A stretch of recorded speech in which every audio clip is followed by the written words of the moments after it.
This is Michael Popok for the new Legal AF channel. Lawfare, weaponization of the Department of Justice, my ass. Let's go through the facts to respond to Donald Trump's argument that only he is being prosecuted. Only Republicans, only MAGA are being prosecuted. No, only criminal former presidents are being prosecuted. He's in a category by himself. I'm going to give you on this hot take at least 5 different examples where things related to Donald Trump, people trying to do harm to Donald Trump or his campaign, high-profile Democrats, have all been prosecuted, properly so, by the Department of Justice or one of its arms, including the U.S. Attorney's offices. Let's break it down. Let's start with Hunter Biden. Remember him? Son of the president, indicted not once, but twice by a special counsel appointed by who? This could be call and response period on the hot take. By President Joe Biden's Department of Justice, right? He's gone to jail for over a year related to one of the 2 sets of charges against him in California related to tax evasion. So you got Hunter Biden. Now, to answer the critics and the naysayers out there that say, oh, well, that was just done as a diversionary tactic while they went after President Trump and all of MAGA. What all MAGA? The only MAGA that get prosecuted are the ones that commit crimes related to child pornography, sex trafficking, campaign violations, fundraising violations, and the like. That's who gets indicted and or goes to jail. It's not just you're MAGA. You believe in crazy QAnon theories. Let's put you in a jail cell. I mean, I'd like to do that, but that's not really how that's been working. Now let's move, staying in sort of recency and primacy. Let's go to the Iranian government trying to infiltrate and do worse to Donald Trump and his campaign. Now, part of it is Donald Trump is an easy target, an easy prey to our foreign adversaries like in China, Russia, and Iran, because they see him as an asset that can be turned. I mean, you know, it's no secret that the former FBI assistant director under Trump believes Donald Trump is a turned foreign asset for Russia. Put that aside for a minute. So they see him as an easy mark. So we know from reporting in August through Microsoft, of all things, and then confirmed by the Department of Justice, that the Iranians infiltrated their way into the Trump campaign and campaign servers, computers, and leaked things like the J.D. Vance dossier. You know, the white paper where they screened J.D. Vance, which was news to me, because from all intents and purposes, he doesn't look like he was vetted at all for this position or this job. Put that aside for a minute. They must have had fun going through all the statements that J.D. Vance made in 2008 when he was trying to promote that book of his in which he attacked Donald Trump, called him an American dictator, a narcotic, a drug, and an idiot. All right, let's put that aside for a minute. There is no debate or doubt on this new network or anywhere else that the Iranians are trying to do harm to our electoral process, trying to infiltrate it, trying to put Americans at each other's throats, and yes, try to kill Donald Trump. That's well known within the intelligence community, the one that Donald Trump constantly craps all over. The intelligence community, you know, that one who says that the Iranians are trying to implement an assassination plot against Donald Trump. That's not what happened in Butler, Pennsylvania, and that's not what happened in the guy in the bush, who I'm going to talk about in a minute, with the gun sticking out of it, you know, on like the 17th hole while Trump was playing golf. But there is that plot. Well, we got a new indictment just this week with an unsealed indictment coming on Friday of Iranian infiltrators working for the Iranian government who got into the servers for the Trump campaign in a major, you think Watergate was a big leak. This is an even bigger leak, but done by foreign powers trying to influence our election. The Department of Justice at the same time, you know, Biden's Department of Justice said point blank, the Russians, Iranians, and Chinese are trying to influence our election outcome, and it's going to get worse from now till November. Is that the October surprise that we need to be protected from by our intelligence community, the FBI, and the Department of Justice? They've been indicted. The Department of Justice didn't look the other way and say, well, that's Trump. You know, he's on his own. Did the Department of Justice and Joe Biden do to Donald Trump what Donald Trump has done to our NATO allies? You know, if you don't pay up, you don't pay that extra 1% I'm looking for the budget for NATO, and Russia tries to invade you like Ukraine, you're on your own. Is that what they did? Or did they say, no, we're prosecutors. We have to uphold the Constitution and our criminal justice system and bring wrongdoers and evildoers to justice? They did that. So the Iranian infiltrators of the Trump campaign have been indicted. Let's talk about a couple of recent cases out of a unit of the Department of Justice, the Southern District of New York, the Manhattan Criminal Federal Prosecutors. They went after and brought down Senator Menendez of New Jersey, the guy with all the gold bars in his walk-in closet that he took from the Egyptian government in a bribery scheme involving, of all things, halal food certification. That one.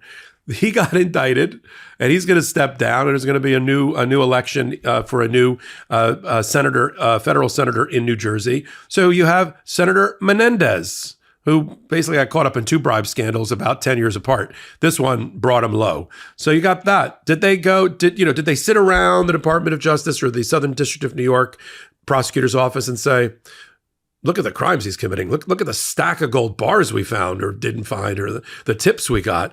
But he is a Democrat, so let's give him a pass. No, prosecution, lawfare, weaponization of the Department of Justice, my ass. Now let's go to the one that just happened. I mean, like in the last 72 hours, the mayor of New York, arguably after you get through senators and governors, the most influential and powerful mayor in America, no doubt.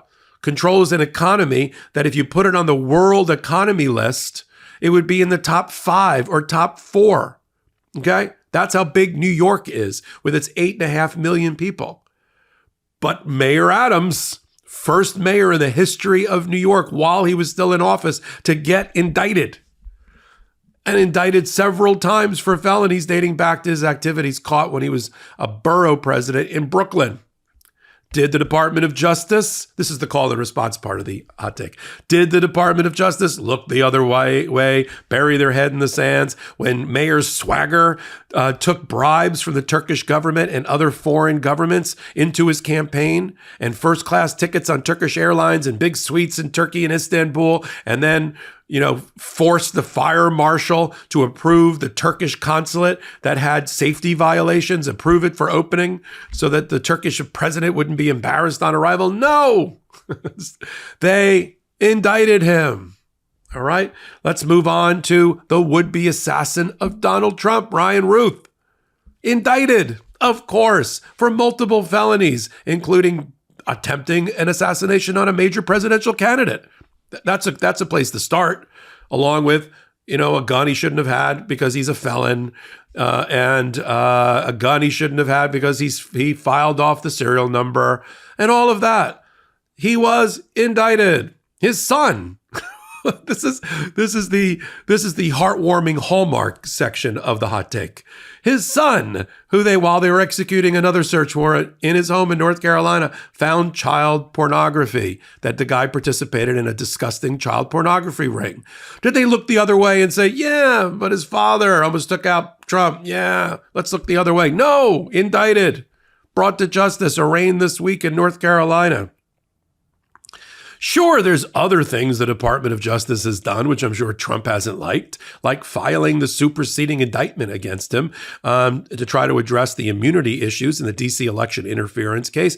Sure, they went after a right-wing media organization in Tennessee called Tenet Media, which was in the back pocket of Russian television and Russian government, taking tens of millions of dollars to give to their right-wing alt-right podcasters in order for them to change their views and support Russia positions against American interests. Sure, they went after them too. Department of Justice has a full-time job.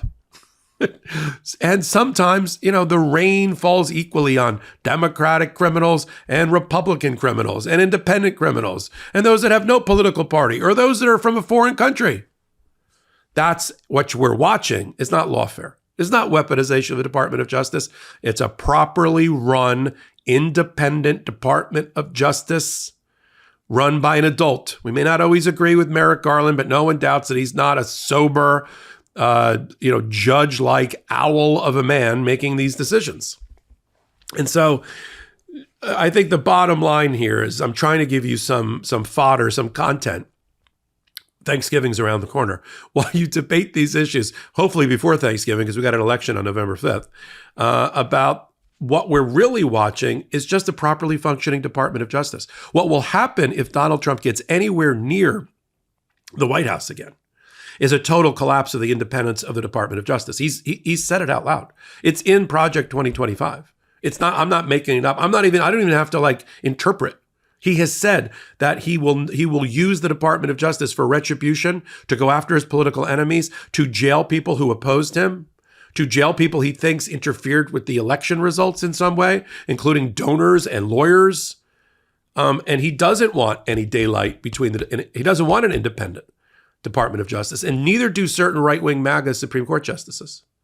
They want what's called the unitary executive, the unitary president. They want to make the president a leviathan, all-powerful, dictator-like, a monarch, where he doesn't answer to anyone and he's not checked by his own Department of Justice. Now, technically, constitutionally, the Department of Justice is within the executive branch. For those around the world who question it, they're like, isn't that part of the judicial branch? No, it's under the executive branch. So it is the prosecutor for the people.